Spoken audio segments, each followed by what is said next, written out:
খাঁচা থেকে বের হওয়া পাখির মতো এখানে কথা বলছে। এতগুলো লোক এখানে কথা বলে গেছেন, কারো কণ্ঠে জড়তা আসেনি। এই মাঠে দাঁড়িয়ে একটি কথা বলবে প্লেয়ার ওনার্সের কেউ একজন, সেই শক্তি সামর্থ্য এখানে কারোরই ছিল না, ঠিক কি না? আজকে আমরা কথা বলেছি, আমরা বলতেই থাকবো।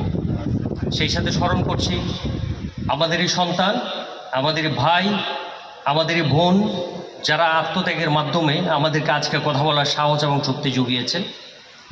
সম্মানিত ভাইরা, প্রত্যেকটা অনুষ্ঠানে সভাপতির বক্তব্য যখন শুরু হয়, সামনে যারা উপবিষ্ট থাকেন হয়তো খুব কষ্টে অথবা মাইক থাকে অথবা পার্টি থাকে, যেটা নিয়ে এখান থেকে চলে যেতে হবে, কারণ ধৈর্যের একদম শেষ সীমায় এসে যখন পৌঁছানো হয় তখন সভাপতির বক্তব্য শুরু হয়। আমি ক্ষমা চেয়ে নিচ্ছি, অনেকগুলো কথা পেটের মধ্যে থাকা সত্ত্বেও হয়তো আপনাদের সামনে এক্সপ্রেস করতে পারবো না। কখনো যদি ভবিষ্যতে কোনো চান্স থাকে ইনশাল্লাহ এক্সপ্রেস করব। আমি ধন্যবাদ জানাচ্ছি মঞ্চ উপবিষ্ট যারা আছেন এখানে, অনেকক্ষণ ধৈর্য ধরে এখানে বসে আছেন, যারা বক্তব্য দিতে যদি আমরা এখানে দিই তাহলে ঘন্টার পর ঘন্টা বক্তব্য দিতে পারবেন, কিন্তু আমরা সময় সংক্ষিপ্ততার জন্য ওনাদেরকে বক্তব্য দিতে পারি নাই। সিও মহোদয়কে আন্তরিকভাবে মোবারকবাদ জানাচ্ছি, উনি যে এক্সপ্রেশনগুলো এখানে দিয়েছেন আমার মনে হয় যে আমাদের মনোভূত হয়েছে। আপনারা কি মনে করেন? এবং আমরা মনে করি যে উনি যে কথাগুলো বলেছেন সেটা মন থেকেই বলেছেন, আমরা বিশ্বাস করি। আর আদম সন্তান হিসেবে আমরা বিশ্বাস করাটা আমাদের জন্য ফরজ। যদি ওনার কথা না রাখেন সেটা ওনার দায়িত্ব, আমরা ছেড়ে দিলাম আল্লাহর কাছে।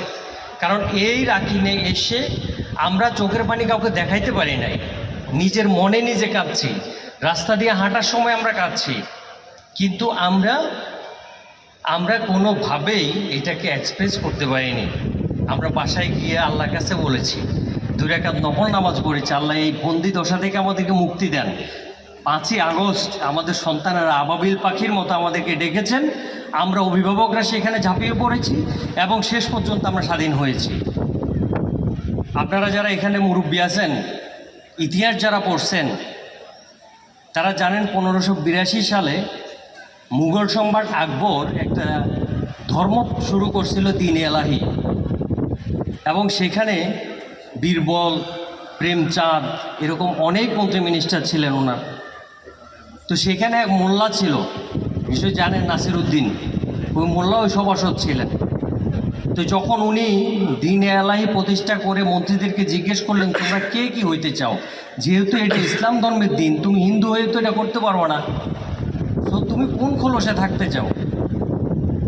তখন বীরবল বলল, আমি ওমর হইতে চাই, আমি সারা রাত মানুষকে পাহারা দিতে চাই, সেবা দিতে চাই, সেবার মাধ্যমে তাদের মন জয় করতে চাই। প্রেমচাঁদ বলল, আমি আবু বকর হতে চাই, যেভাবে মুসলমানদের মনে আবু বকর জায়গা করে নিয়েছে আমি সেভাবেই থাকতে চাই। একের পর এক এভাবে বলে যেতে থাকলেন। মোল্লা দেখলে তার আর কোনো জায়গা নেই, আমার এখন তো উমর নিয়ে গেছে, আবু বকর নিয়ে গেছে, আলী নিয়ে গেছে, ওসমান নিয়ে গেছে, কেউ তো নাই আর, তাহলে আমার করণীয় কি? তো বলে যে, মোল্লা তুমি কি হইতে চাও? আমি আবু জেহেল হইতে চাই। কেন তুমি মুসলমান হয়ে এখানে আবু জেহেল হইতে চাইলা? আরও কত আছে না? না, এই সভাসদের মধ্যে যারা আবু বকর হইতে চায়, যারা ওমর হইতে চায়, যারা ওসমান হইতে চায়, আলী হইতে চায়, তাদেরকে শেষ করার জন্য আমার মতো আবু জেহেল দরকার। এই রাকিনের প্রেমিসিসে যারা আমাদেরকে রাজাকার বলে গালি দিয়েছেন, আমরা আজকে অহংকার বোধ করি, সেই রাজাকার শব্দটা হজম করে আজকে আপনাদেরকে শায়েস্তা করার জন্য, আপনাদেরকে মোকাবেলা করার জন্য আমাদের মতো রাজাকারই দরকার। এখানে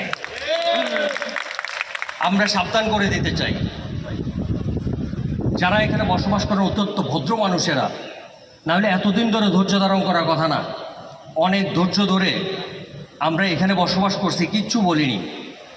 আপনি পানিকে যদি একটা বেলুনের মধ্যে ঢুকে ফ্রেশ করতে থাকেন শুধু, এবং একটা ছিদ্র কোনোরকম যদি সেই পানি পায়, সেটার স্পিড দেখে নিয়েন। আজকে এই যে উপস্থিতি, এই উপস্থিতি সেটারই প্রমাণ। আপনাদের অন্যায় করতে করতে করতে করতে এই মানুষগুলোকে এত ফ্রেশ করছেন, এই বেলুনের মধ্যে ঢুকায়া তাদেরকে এত নির্যাতিত করছেন, আজকে তারা পথ খুঁজে বের করছে যে কোন স্পিডে কোন দিকে বের হয়ে যাওয়া যায়। এবং ভবিষ্যতে যদি এই ধরনের কোনো পায়তারা চালানো হয়, তাহলে আমার মনে হয় এখানে যারা উপস্থিত হয়ে গেছেন তারা ভুলবে না যে আমরা যে ইউনিটিতে এখানে উপস্থিত হয়েছে সেই ইউনিটি আমাদের ধরে রাখা দরকার। কি আমরা রাজি আছি কি না? আমরা যে কোনো প্রোগ্রামে, যে কোনোভাবে কোরআনের আয়াত ওয়াতাসিমু বিহাবলিল্লাহি জামিয়া ওয়ালা তাফাররাকুন, তোমরা যদি কোনো দিন সফলতা অর্জন করতে চাও তাহলে ঐক্যবদ্ধ থাকো, পরস্পরে বিচ্ছিন্ন হইও না। আমরাও বিচ্ছিন্ন হব না ইনশাল্লাহ, ওয়াদা করতে পারি তো। এর বাইরে আমরা কিছু কিছু জিনিস দেখছি যারা আমাদেরকে উপকারের কথা বলে নানান ধরনের পায়তারা করে আমাদের ভাইয়েরা আমাদেরকে বিক্রি করতে গেছিলেন, ঠিক কিনা? আমরা বিক্রি হইতে যাই নাই, আমরা আমাদের মতো ছিলাম। আমরা রাকিনের কাছে বারবার গেছি, আমরা বিচার দিতে গেছি, আমরা কোনোদিন এমএমপি কেসের মুখোমুখি হইনি, কারণ তারা আমাদের প্রতিপক্ষ নয়। আমরা একসাথে এখানে বসবাস করতে এসেছি। কিন্তু যারা এখান থেকে মনে করছে যে আমাদের কাছ থেকে ইনকাম করেই ওনারা পার পেয়ে যাবেন, এটা আসলে দিবা স্বপ্নের মতো অবস্থা। কোনো না কোনো একদিন মানুষের চোখ খুলে যায়, যেটা 5ই আগস্ট আমাদের কাছে প্রমাণ রেখে গিয়েছে, ঠিক কিনা? আমরা তাদেরকে বলবো, যারা আমাদের ভাইয়েরা আগে পরে অনেকভাবে চেষ্টা করছেন আমাদেরকে সেখানে নিয়ে যাওয়ার জন্য, আমরা বোঝানোর চেষ্টা করছি, পিছনে পিছনে ঘুরছি, কিন্তু আমরা বুঝাইতে পারি নাই। আজকে আমি তাদেরকে বলবো যে আসেন, কারেক্টিভ ওয়েতে এসে আমরা একসাথে বসবাস করি, আমরা একসাথে থাকি, আমরা কোনো হানাহানি করতে চাই না। মসজিদের বিষয় অনেকবার আসছে, আমি শেষমেশ একটা বলে শেষ করে দিই। এক এলাকায় মসজিদে ইমাম নেওয়া হয়েছিল, খতিবও নেওয়া হয়েছিল। তো সেখানে সূরা আলা লাস্টের আয়াতটা, সোহফে ইব্রাহিমা ও মুসা, একজন হলো ইব্রাহিম আরেকজন হলো মুসা। কিন্তু কালক্রমে ওই মসজিদের সভাপতির নাম হলো ইব্রাহিম আর সেক্রেটারির নাম হলো মুসা, আর কেশিয়ারের নাম সেখানে উল্লেখ নাই। এখন নামাজ পড়াইতে আছে ইমাম সাহেব শুধু সূরা আলা দিয়া পড়াইতে থাকে, যেন আমার সভাপতি আর সেক্রেটারি খুশি থাকে। প্রত্যেক দিনে সূরা আলা আর সূরা ওই লাস্টের এই আয়াত পড়তে থাকে, দুজনই খুশি। একদিন কেশিয়ার এসে বলল যে ইমাম, তুমি মিয়া খাও আমার ঘরে, বেতনটা দেই আমি, তুমি শুধু ওই দুজনেরই বন্দনা করবা, আমি কি পয়সা গেছি? তো ওনার নাম ছিল টুকু। এখন ও তো মিলাইতে পারতেছে না ইমাম, একদিন পড়তেছে সুহুফি ইব্রাহিমা ও মুসা ওয়া টুকু। ইব্রাহিমও খুশি, মুসাও খুশি, টুকুও খুশি। অবৈধ কোনো কিছু যদি হয়, যারা বক্তা, একজন খতিবের পক্ষে সম্ভব টোটাল একটা সোসাইটিকে চেঞ্জ করা। আমরা পাইনি, আমরা বঞ্চিত হয়েছি, আমরা লজ্জিত হয়েছি যখন এই গেট দিয়ে আমরা দেখেছি আমাদের এখানকার মানুষ দলে দলে বাইরের মসজিদে নামাজ পড়তে যায়। কিন্তু আমাদের অন্ধ এখানকার কমিটি, সেই কমিটি কোনোদিন সেখানে কর্ণপাত করেনি, তাদের দেখার মতো চোখের দৃষ্টি সেদিন ছিল না। আমি অনুরোধ করব, আল্লাহর দিকে তাকিয়ে আপনাকে জবাব দিতে হবে, আমাকেও জবাব দিতে হবে। আল্লাহর দিকে তাকিয়ে আপনারা এই মসজিদটাকে অবমুক্ত করেন, রাহুর গ্রাস মুক্ত করেন। আল্লাহর কাছে আমরাও দোয়া করব যেন আপনারা ভালো থাকেন। রাত গভীর হয়ে গেছে অনেক।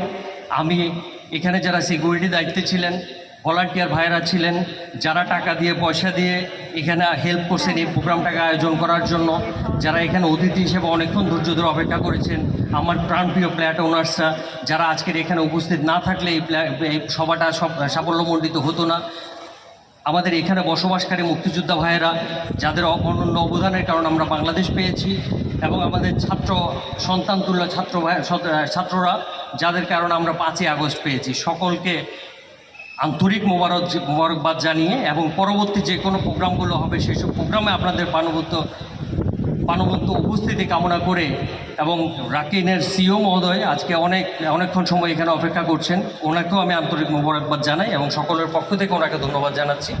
এবং পরবর্তী প্রোগ্রামগুলোকে আমার প্রাণবন্ত উপস্থিতি থাকবে এই আশাবাদ ব্যক্ত করে আজকে সবাই এখানে সমাপ্ত ঘোষণা করছি। একটি মোনাজাতের মাধ্যমে আপনারা এখান থেকে চলে যাবেন।